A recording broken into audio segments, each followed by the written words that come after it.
No se pierdan este video porque vamos a ver claves absolutas para rankear en Google en 2025. Ahí vamos.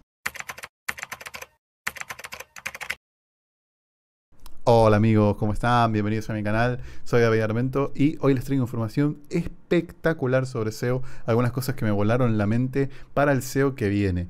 Le tengo que dar las gracias a este video de Mark Williams Cook, que básicamente es espectacular. Este canal es Search Norwich, que realmente lo recomiendo. Voy a dejar en la descripción el enlace del video, pero bueno, el video está en inglés y yo lo que hice fue traducirlo, quedarme con la idea, que es realmente muy buena la información que tiene esta gente. Esta gente encontró un exploit en Google, sacó información interna de Google y la presentó en este video. Y yo le voy a hacer un resumen con lo más importante en español. Así que vamos allá. Perfecto. ¿Cuántos recuerdan que hace más o menos un año, un poquito más, Google actualizó su algoritmo con el Helpful Content Update? Entonces, ¿qué es lo que ocurre? Que Google lo que quiere es que nosotros hagamos contenido útil. ¿Qué pasa? Que cuando uno hace contenido útil, cuando uno trabaja mucho en su contenido, lo deja perfecto para que Google le dé esa importancia, resulta que lo intentamos pero a veces no funciona y nos frustramos, ¿no? Entonces uno podría decir con malicia, con maldad, que Google lo que quiere es hacerse millonario, hacerse rico y no le importa nada más. Se quiere hacer asquerosamente rico, como dice acá, y básicamente no le importa. Pero la verdad es que entre una cosa y la otra existe entre medio la realidad. La realidad es mucho más compleja de lo que nosotros nos imaginamos, ¿sí? Hay un mundo platónico en el cual Google es perfecto, en el cual hay un ranqueo, un sistema de ranqueo perfecto, el sistema de ranqueo que nos deja felices a todos nosotros, que deja feliz a Google, al usuario, a todos. Ese mundo no es este, es platónico. ¿Qué pasa? Que lo que realmente uno entiende es que Google empieza o arranca sus análisis desde el 1998, creo que existe Google, y intenta llegar hacia ese lugar, un lugar que nunca se va a poder llegar, pero que cada update que hace se acerca más y más, a veces se aleja, a veces se acerca, a veces se pasa por la izquierda, a veces se pasa por la derecha y genera estas desviaciones que después con otros updates los va queriendo mejorar, ¿no? Pero bueno, a veces mete la pata y se va del rango de la perfección y cada vez es peor en algunos casos. Ocurre que desde que un update es lanzado, la diferenciación entre el ranqueo perfecto y ese update, nosotros le podemos llamar meta. Es muy interesante esta palabra que William utiliza en el video. Meta no como empresa de Facebook, sino como Most Efficient Tactic Available. ¿Escucharon eso? ¿Qué es este meta? Bueno, es un concepto de videojuegos que es básicamente la mejor forma de hacer algo. A veces se encuentra un exploit en un videojuego. Este es un ejemplo. En League of Legends, jugar con Azir en un momento te hacía ganar. O sea, estaba roto ese personaje. ¿Qué pasa? Que después Riot Games lo parcheó. Entonces, eso es lo que básicamente hace Google con sus algoritmos. Lo que hace es mandar un update para parchear cosas que están rotas, que nosotros lo utilizamos para posicionar. Y ahora, en el último Helpful Content Update, ese meta, para mí, esto es una opinión personal, se salió de la idea del ranqueo perfecto porque realmente hoy se podría decir que Google en muchos aspectos está roto. Y hoy vamos a ver por qué está roto. Vamos a ver, o al menos plantear una hipótesis de qué es lo que pasó en Google de forma muy técnica. Así que vamos a meternos en las entrañas de Google. Atentos. El meta actual, que es el abuso de autoridad. ¿Por qué ocurre que Reddit, Quora, LinkedIn y otros que tienen mucha autoridad acapararon la SERP? Ocurre que precisamente ese Helpful Content Update les dio prioridad a las webs que tienen autoridad. Y ahora esas webs están abusando tanto de autoridad que el meta actual es, o sea, hoy le ganas a Google con webs con mucha autoridad. Por ejemplo, en LinkedIn hay más de 60.000 queries bien posicionadas para temas que tienen que ver con préstamos personales. Es decir, hay gente que está spameando contenido de inteligencia artificial y posicionando LinkedIn. Entonces quedamos atrás aquellos que hacíamos unos nichos preciosos pero con muy poca autoridad. Eso también hay que decirlo. Entonces, para esto, para explicar esta situación, dónde estamos y hacia dónde vamos, Mark plantea unas ideas muy interesantes que voy a plantear a continuación. En primer lugar, entender la idea del post-ranking. Google tiene dos grandes tipos de ranqueo. El ranqueo general, el ranqueo global, el que cuando nosotros subimos una web, eso se indexa, tarda en indexarse, que ya conocemos, el que le da las posiciones a cada SERP en cada búsqueda. Pero después tiene un sistema de post-ranqueo. El post-ranqueo es un proceso que se hace antes de que aparezcan los resultados en la pantalla, que reorganiza lo que había organizado el ranqueo en base a cuestiones temporales. Y es muy importante entender la diferencia, porque nosotros como SEO podemos estar queriendo optimizar cuestiones que no se optimizan en el ranking, sino en el post-ranking. Aquí tenemos a nuestro amigo Gary Illes, que es parte del equipo de Google Search, que en una entrevista él dijo: no utilizamos CTR directamente en el ranking. Fíjense las palabras, directamente en el ranking. Entonces, ¿qué es lo que ocurre cuando gente de Google hace este tipo de afirmaciones? Muchas veces un profesional SEO cree que Google miente. Y en este caso, no es que mienta, realmente no está mintiendo. Lo que pasa es que lo que está diciendo Gary, y eso está comprobado, es que el CTR sí que es un factor de posicionamiento en post-ranqueo. Les doy un ejemplo. William decía que ellos habían hecho experimentos pagando gente para que entre a Google, busque y le dé clic a su web, y eso generaba que esa web esté primera en esa búsqueda. Entonces puede decir, Google me está mintiendo, porque entonces nosotros, manipulando el CTR de esa página, podíamos hacer que esté primero. Fíjense qué fácil que es hacer SEO. Resulta que cuando vos dejás de hacer eso, el ranqueo vuelve a la normalidad. Es decir, vos lo que estuviste haciendo con esa, digamos, con esa ejecución maliciosa es básicamente modificar el post-ranqueo. El post-ranqueo funciona de la siguiente forma. Supónganse que ustedes buscan fotos de Niza, Francia. Entonces, cuando buscan ese resultado, obviamente aparecen fotos de Niza, Francia. Ese es el ranking funcionando. ¿Qué ocurre si, por ejemplo, hay un atentado en Niza, Francia, como hubo? Resulta que a lo mejor la gente cambia su hábito de búsqueda temporalmente, y cuando pone fotos de Niza, Francia, empiezan a aparecer resultados de las fotos de ese ataque terrorista. Eso ocurre porque Google determina cómo están buscando la gente. La gente está buscando Niza, Francia, y le da a cuestiones que tienen que ver con el atentado, que es lo trending. ¿Qué ocurre? Cuando el atentado pasa y la gente deja de haber hecho esa modificación en su forma de actuar, los resultados vuelven al ranking inicial. Y esto es muy importante porque una de las claves para no perder tiempo en estas cuestiones es entender que nosotros debemos atacar el ranqueo y no el post-ranqueo. Por lo tanto, hay muchas técnicas que se convierten en pan para hoy y hambre para mañana, que tenemos que dejar de utilizar. Una de las cosas que dice Mark en su video es ¿qué es entonces un factor de ranqueo? ¿Cómo lo determinamos? Y él tiene 3 puntos que vamos a ver a continuación para poder llegar a los factores de ranqueo importantes. 1. ¿Tiene sentido? ¿Tiene sentido ese factor? 2. ¿Es escalable? Y 3. ¿Hay evidencia? Él lo muestra con un ejemplo muy claro, como podría ser el bouncing rate. El bouncing rate es básicamente la tasa de rebote. Eso cuando alguien entra en una web y sale. Eso se mide por un porcentaje o por tiempo. Entonces preguntémonos, número 1, ¿tiene sentido, por ejemplo, que la tasa de rebote sea un factor de ranqueo? Uno puede pensar que sí, porque si alguien entra en una web y sale rápido, quiere decir que no encontró lo que buscaba. Puede ser.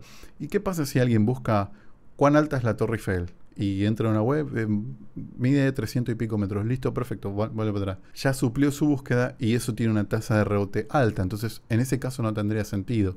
Fíjense cómo ya vamos viendo, vamos vislumbrando que a lo mejor no es un factor de ranqueo y a lo mejor puede llegar a ser un factor de post-ranqueo, porque nosotros vemos que el bouncing rate tiene una determinada influencia en el ranking, pero tenemos que tener cuidado de detectar si es temporal o no. Probablemente sea una influencia en el post-ranqueo por alguna cuestión que ocurrió.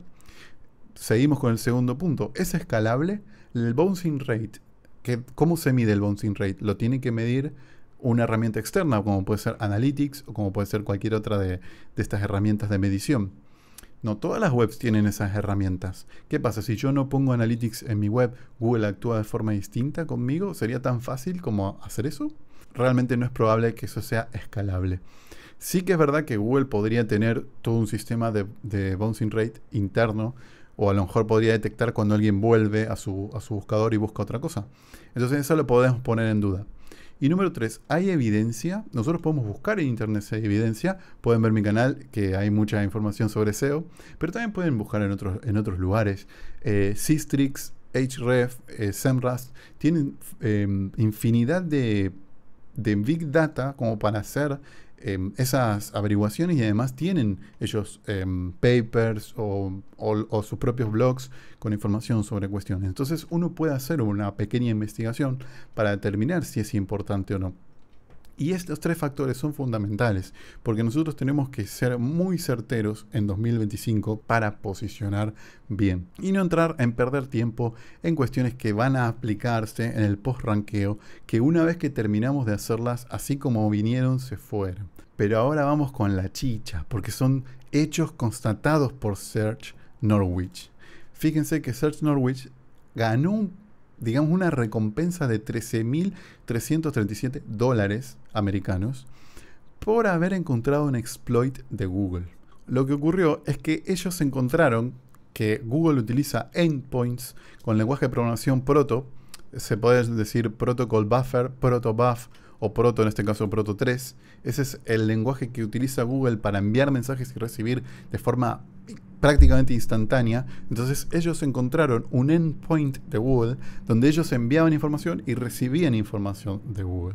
Y eso ellos se lo informaron a Google, ganaron $13.000 en esa información, pero antes de informarles, obtuvieron 2 terabytes de data, que se resume en 2.314 propiedades que Google almacena de cada query o de cada página, y de 90 millones de queries obtuvieron un montón de información. Entonces, en el video, él habla de varias de estas propiedades. Entonces, nada, dale like, dale suscripción y todo, porque bueno, siempre intento traer el mejor contenido, así que espero que les guste. Dentro de estas propiedades que vamos a ver, hay 3 finales.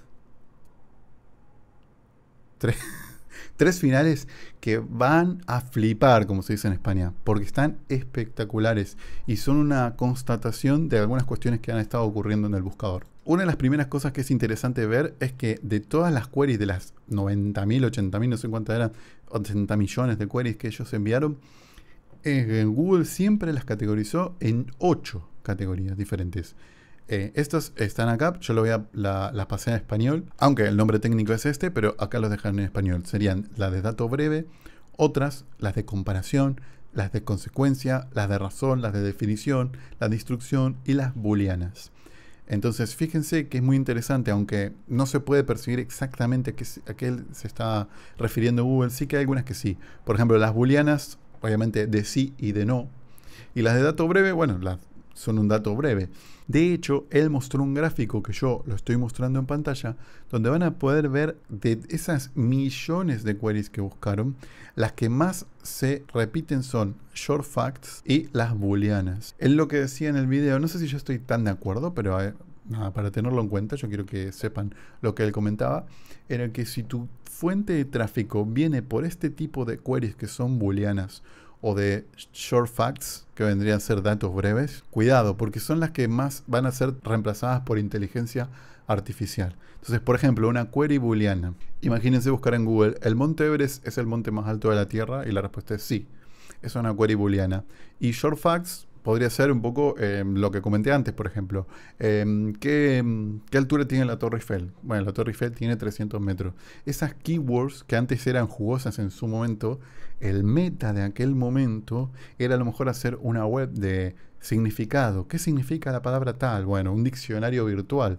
Hoy en día ese meta ya no sirve porque Google ya te lo responde con inteligencia artificial. Entonces ahí se van dando cuenta cómo nuestro concepto mental va cambiando a lo largo del tiempo con el SEO. Además les dejo esta web, que es la web de ellos, coreupdates.com, donde ustedes van a poder registrarse a su newsletter. Además es interesante porque comentaban ellos que en el video que prontamente iban a sacar una herramienta donde uno iba a poder poner una query y ellos te iban a devolver la información que ellos saben de esa query. Entonces nada, es importante o interesante poder seguirlos. Pero bueno, vamos a propiedades interesantes de las cuales ellos hablan. Una podría ser la propiedad de noción de consenso. Google ya había hablado de que ellos estaban muy interesados en detectar si un contenido tiene información reliable, o sea, confiable. Entonces, miren qué interesante cómo Google está almacenando de nuestro contenido el número de pasajes que se están de acuerdo con los consensos, número de pasajes que contradicen los consensos y número de pasajes que no hacen ni una cosa ni la otra. Y después terminan generando un score de consenso numérico de tu contenido. Entonces es muy interesante, es básicamente bastante interesante porque de hecho hay una propiedad para lo que vendría a ser la query del usuario que está intentando determinar por un booleano true o false si la query está queriendo desmentir consensos. Entonces es muy interesante. Él ponía, por ejemplo, cuando alguien busca la Tierra es plana, entonces ustedes van a ver si cuando buscan eso, que Google devuelve como, digamos, teorías sobre el terraplanismo, información, 5 razones por las cuales la Tierra no es plana, 5 razones para explicar a tu amigo terraplanista, bla, bla, bla. Bueno, entonces es interesante porque Google lo que intenta con la idea de, digamos, no diseminar noticias falsas es dar varios consensos. Eso nos da una apertura como para nosotros poder analizar la competencia y poder entrar dentro del consenso que está faltando. Entonces, por ejemplo, si alguien está hablando de A y todos dicen que A es muy bueno, un buen contenido para posicionarse ahí podría ser la idea de que A es muy malo, ¿no? Ahora, si es un consenso muy general, podrías directamente no aparecer porque hay consensos prohibidos. Por ejemplo, de hecho, me llegó un mail hace poco, no sé, todos los que hacen AdSense lo habrán visto, que dentro de las políticas de AdSense ahora no van a poder monetizar gente que hable mal del cambio climático. Google como que tiene su bias también, ¿no? Entonces hay que tener cuidado porque no deja de ser un arma de doble filo. Después otra propiedad interesante, el score de novedad. Google te da un score numérico sobre cuán novedoso es tu contenido. Entonces hablar de cuestiones novedosas puede ser muy interesante. Recuerden darle like al contenido porque ¿saben qué es contenido nuevo? Este video. Este video es contenido nuevo, no lo van a encontrar en otro lado en español. Después tenemos propiedades que son lo que Google llama YMYL, que es Your Money, Your Life. Básicamente, por poner un ejemplo, porque ellos ponen un ejemplo, pero dan a entender que hay muchas, hay una propiedad que básicamente te está diciendo, es un booleano, sí o no, sobre si orbita temas médicos. Es decir, si tu contenido habla de algún tema médico, le pone un sí.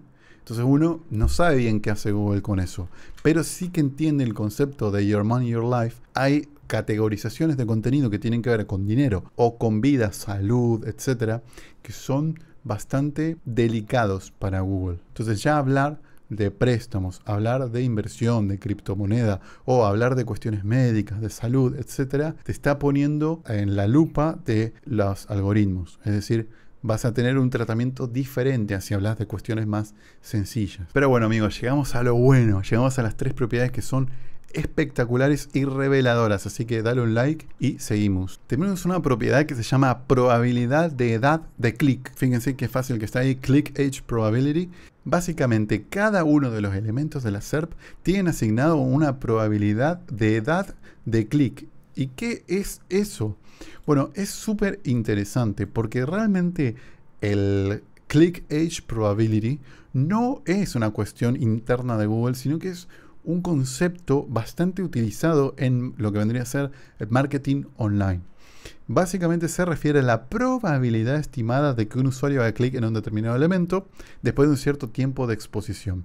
En otras palabras, no voy a dejar de leer ahí, le dejo el texto por si lo quieren ver tranquilo. Esto es una cosa que yo le pedí a la IA de Google, directamente que me lo diga. ¿Qué ocurre? Ocurre que esta es la cara B, el lado B, de lo que vendría a ser el CTR. Recuerdan que el capo este de Google Search este que habíamos visto la fotito, había dicho, nosotros no utilizamos CTR. Bueno, resulta que sí utilizan algo que es la contracara, que es básicamente una probabilidad de CTR. ¿Y cómo se determina la probabilidad de CTR? Bueno, fíjense que acá hay algunos puntos, tiempo transcurrido, desde que está el elemento en pantalla, posición del elemento en pantalla, características del usuario. Es decir, antes que el usuario haga clic, Google ya dice, este resultado tiene más probabilidad de ser apretado por esta persona. Entonces, miren, yo les voy a dar un ejemplo de UX Research claro, mezclándolo con SEO. Miren la idea que les tiro. ¿Qué me dicen de tener un documento, un documento así largo, con titles y descriptions, digamos, como si fuese el SERP de Google, donde ustedes escriben y redactan 10 veces el mismo título y description para una misma web? Y van directamente con ese listado así a sus usuarios, o digamos a sus target de usuarios, gente que conocen, etcétera, y le hacen tipo una encuesta de estas opciones. ¿Cuál te llama más la atención? ¿Por qué? Y hacen esa encuesta y después terminan usando esa información para obtener un resultado de título que no está basado en, bueno, yo creo que el título debe ir así porque no sé qué. No, está generado por usuarios que probablemente les interese lo que ustedes están proveyendo.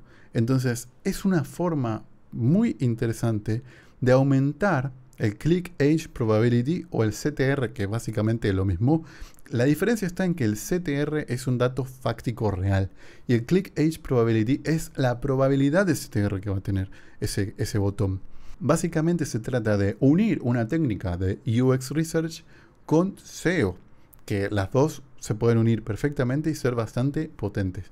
Y ahora vamos a hablar de los dos temas que son para mí los más importantes de todo este vídeo, y es primero el Site Quality, la calidad de sitio, porque sí, amigos, Google tiene para cada sitio y para cada subdominio, eso para que quede claro que los subdominios son como otros dominios para Google, tiene un valor de Site Quality que va de 0 a 1. ¿Y cómo lo determina? Bueno, esta gente lo que hizo fue, cuando hizo ese estudio, obtener 800.000 dominios su Site Quality. Por ejemplo, fíjense que acá tengo alsoasked.com, que es una web muy interesante, una herramienta SEO muy copada por si la quieren revisar, que tiene un Site Quality de 0,68. Y acá van a ver el resultado de su estudio. La mayoría de los que vieron tiene entre 0,6 y 0,7, pero eliminaron de este estudio todos los que tenían menos de 0,4, porque notaron que tener menos de 0,4 significa la muerte, no aparecer en ningún lado, no calificar para aparecer en ningún snippet, etcétera, etcétera, etcétera. ¿Qué es el Site Quality Score? Bueno, Google tiene una patente en Google Patents que se llama Site Quality Score, con un abstracto que lo pueden ver acá, incluso imágenes de cómo funciona. Y esto está traducido, para que lo puedan ver acá, me voy a mover, para que lo puedan ver, eso está traducido al español, pero es un quilombo que básicamente yo lo que hice fue resumirlo y determinar que esto se trata de la famosa búsqueda de marca. Este es el score de Site Quality, se configura en base a tu búsqueda de marca. Entonces fíjense, esto sí lo voy a leer. Fíjense esto, cómo Google detecta o analiza una web para puntuar la calidad. Dice, un primer recuento de consultas únicas recibidas por un motor de búsqueda que están categorizadas como referentes a un sitio en particular. Mi pregunta, ¿qué tipo de keyword o de búsqueda o de set de keywords puede estar categorizada como referente a un sitio en particular? Si no es su nombre, si no es la marca, si no es un producto concreto que vendan. Por ejemplo, buscar Apple, buscar iPhone, buscar iMac, ¿no? Esas son palabras categorizadas como referentes a un sitio en particular. Estás buscando El Corte Inglés. Esas están categorizadas como referencias a un sitio. Y además, un segundo recuento de consultas únicas que estén asociadas con el sitio en particular, cuando la consulta es seguida por una selección del usuario de un resultado de búsqueda, o sea, un clic. que A, fue presentado por el motor de búsqueda en respuesta a la consulta, y B, identifica un recurso en el sitio en particular. Determinar, en base al primero y el segundo recuento, una puntuación de calidad del sitio. Es decir, que Google está dando site quality a los sitios en base a su búsqueda de marca. Si alguien busca tu sitio y le da clic, es un golazo desde media cancha. Ahora atentos, porque esto es lo más importante del video. ¿Qué ocurre cuando Google no tiene esos datos de usuarios? Porque para determinar ese site quality, vos tenés que tener muchos datos de usuarios que hayan buscado, tal. ¿Qué hace con sitios nuevos? Nunca van a aparecer en Google. No hay posibilidad. No. Así como predicen qué posibilidad hay o qué tiempo hay de clic para cada resultado, pueden predecir un site quality. De hecho, tienen otra vez una propiedad llamada Predicting Site Quality, que hasta tiene también imágenes de cómo funciona. Y esto, que es un quilombo que no voy a leer, también está resumido. Y fíjense cómo funciona el Predicting Site Quality. Este invento describe de una forma de medir qué tan bueno es un sitio web o cualquier otro tipo de sitio. Imagina que tenemos un montón de sitios web que ya sabemos que son buenos o malos, o sea, los que ya están posicionadísimos. Usamos estos sitios como ejemplo para crear una especie de receta que nos dice qué características hacen que un sitio sea bueno o malo. También es verdad que están los posicionadísimos y los que no, Google los detesta. Por ejemplo, si vemos que los sitios buenos suelen tener muchas palabras clave relacionadas con su tema y están bien organizados, podemos incluir eso en nuestra receta. Luego, cuando queremos evaluar un sitio nuevo, simplemente contamos cuántas veces aparecen esas palabras clave y que también están organizadas. Con esta información podemos darle una puntuación al sitio nuevo. Si se parece mucho a los sitios buenos que usamos como ejemplo, recibirá una puntuación alta. Si se parece más a los sitios malos, la puntuación será baja. En resumen, es una manera de usar la computadora para analizar sitios web y decirnos qué tan buenos son, comparándolos con otros sitios que ya conocemos. ¿Les suena de algo este gráfico que ven acá? Porque esto a mí me voló la cabeza. Esto es el típico gráfico del típico blog de nicho para monetizar con AdSense, que nace acá, empieza a crecer, es indexado, le empieza a dar Google esa autoridad y de pronto ¡boom!, cae en un año, 2 años. ¿Qué es lo que concluye básicamente Mark en el video? Él concluye que esta subida ocurre mientras tu site quality es predictivo, y cuando ya tiene datos suficientes y genera tu site quality real, ¡boom!, para abajo. ¿Cuál es el problema del Helpful Content Update? Que la IA, la salida de ChatGPT, reventó, partió en 1000 pedazos el Predicting Site Quality. Ya no puede servir este tipo de estrategia de copiar una web buena, más o menos espiar el contenido y tal, que Google se la comía con patatas hasta que hacía su site quality real, porque la IA hizo muy fácil spamear a Google. Entonces, lo que ocurre ahora es que Google se metió en un brete, y ya voy a la parte de las conclusiones, donde tuvieron que sacar a los apurones una actualización del algoritmo que le llamaron Helpful Content Update, barriendo con todo lo que tenía predicción de positiva y dejando solo lo que tiene site quality real, es decir, búsqueda de marca, generando el gran problema de que aquellos sitios buenos, como podría ser LinkedIn, Reddit, que tienen mucha búsqueda de marca, tienen basura dentro. Entonces, estamos, y acá termino el video, con, digamos, 2 conclusiones claras, que estamos, primero, en un momento de transición donde esto no puede quedar así. Yo estoy seguro que Google está trabajando, si no lo hizo ya, porque en estos días hubo un update grande, si no lo hizo ya, en mejorar un nuevo modelo de predictividad, si existe esa palabra, para aquellos sitios que todavía no tienen un site quality alto. De momento esos sitios fueron barridos. Yo inicié mi canal y se llama Post Apocalíptico, siendo el apocalipsis el Helpful Content Update, ¿no? Entonces, y por otro lado, la otra conclusión que podemos sacar es que lo que vino para quedarse, y para mí va a ser la clave del SEO en 2025, 26, 28, 40, es la búsqueda de marca. Entonces nosotros, si dividimos el SEO en optimización interna, eso lo tenemos muy claro, pero la optimización externa, el link building y demás, cuidado, porque nosotros siempre hemos optimizado por keyword y no por marca. Y creo que llega un momento de empezar a entender cómo funciona la idea de optimizar por marca. Abrir el panorama del SEO, que en definitiva es una rama del marketing online, a poder entender nuestros proyectos como que haya una marca detrás. Y con esto concluyo el video. Espero que les haya gustado. Espero que esta información le haya volado la cabeza tanto como a mí. Recuerdo que está el video en la descripción por si lo quieren ver en inglés. Gracias por estar, por acompañarme. Ya somos 705 suscriptores, a punto de llegar a los 1000. Así que nada, les agradezco muchísimo. Chao, feliz Navidad pasada y feliz Año Nuevo. Chao, chao.